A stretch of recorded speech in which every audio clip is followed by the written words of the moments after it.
आजकल आपने देखा होगा कि हमारे मोबाइल फ़ोन में 4G हो या 5G एक लो नेटवर्क की प्रॉब्लम आती है, नो सर्विस की प्रॉब्लम आती है। तो आज मैं बताने जा रहा हूँ कि APT IC के ख़राब होने से भी इस टाइप की प्रॉब्लम देखने को मिलती है। हमारे फ़ोन में जो APT IC होती है, चाहे 4G फ़ोन हो या 5G फ़ोन हो, सभी फ़ोन में देखने को मिलती है। लेकिन आजकल के नए फ़ोन्स में APT IC नई टाइप की आ गई है। तो आज मैं आपको APT IC की पूरी इन्फॉर्मेशन इस वीडियो में देने वाला हूँ। बेसिकली जो APT IC होती है उसका फुल फॉर्म होता है एवरेज पावर ट्रैकिंग। और APT काम क्या करती है, सबसे पहले आप ये देखो।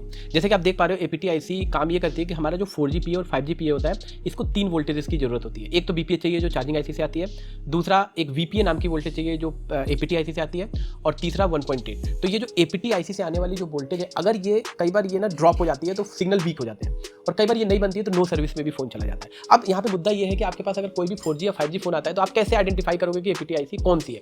तो मैं बताता हूँ आपको। देखो, सबसे पहले हम बात करते हैं क्वालकॉम के 4G फोन में। जैसे कि आप देख पा रहे हैं, किसी भी क्वालकॉम के 4G फोन को देखोगे तो इसकी APT IC के पास एक कॉइल लगती है, और ये IC ज़्यादातर 4G PA के आसपास लगी होगी या बैटरी कनेक्टर के आसपास। अगर मैं क्वालकॉम के 5G फोन की बात करूँ तो क्वालकॉम के जितने भी 5G फोन होते हैं उसकी APT के IC के ऊपर हमेशा QET लिखा होता है। QET का फुल फॉर्म होता है क्वालकॉम एनवेलप ट्रैकर। इसके पास 2 कॉइल्स होती है। और अगर मैं बड़े फ़ोनों की बात करूं, जैसे कि OnePlus जैसे फ़ोन्स जो है, जैसे OnePlus 10, इन फ़ोनों के अंदर एक नई APT आई है और इसका साइज़ भी बड़ा होता है, और एक फ़ोन में एक नहीं 2 IC भी लगी हो सकती है, और इन ICओं के पास 2 कॉइल लगी होती है। तो आई होप क्वालकॉम के किसी भी फ़ोन में आप APT IC को पहचान सकते हो। अब बात करते हैं मीडियाटेक के फ़ोनों की। तो मीडियाटेक के जितने भी 4G फ़ोन होंगे उसमें APT नहीं यूज़ होती है।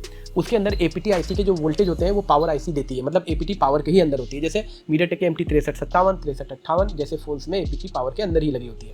अगर MTK के 5G फ़ोन्स की बात करें तो उसके अंदर APT IC के पास 2 कॉइल लगी होती है, और इसका नंबर होता है MT 6308। ये IC बहुत हर फोन में, टेक्नो, इन्फिनिक्स, लावा, लेनोवो, ओप्पो, वीवो, OnePlus जैसे सभी फोनों में देखने को मिलती है। और MT 6308 है, इसके पास 2 कॉइल लगी होती है। इसके बाद अगर हम बात करें मीडियाटेक के 5G के अभी जो नई सीरीज आ रही है उसके अंदर 6369 एक नई IC आई है जिसको हम सेकंड पावर बोलते हैं। तो इसके अंदर भी APT लगी है, मतलब एक APT बाहर हो सकती है और एक पावर के अंदर हो सकती है। अब हम बात करते हैं एक्साइनोस फोन्स की। सैमसंग के जो एक्साइनोस चिपसेट होते हैं उसके अंदर 4G फोन्स में APT IC लगी होती है जिसके पास सिंगल कॉइल लगी होती है। लेकिन जितने भी 5G फोन्स आते हैं उसमें 2 APT देखने को मिल सकती है। एक APT के पास सिंगल कॉइल भी हो सकती है और डबल कॉइल भी हो सकती है, जैसा कि आप देख रहे हैं।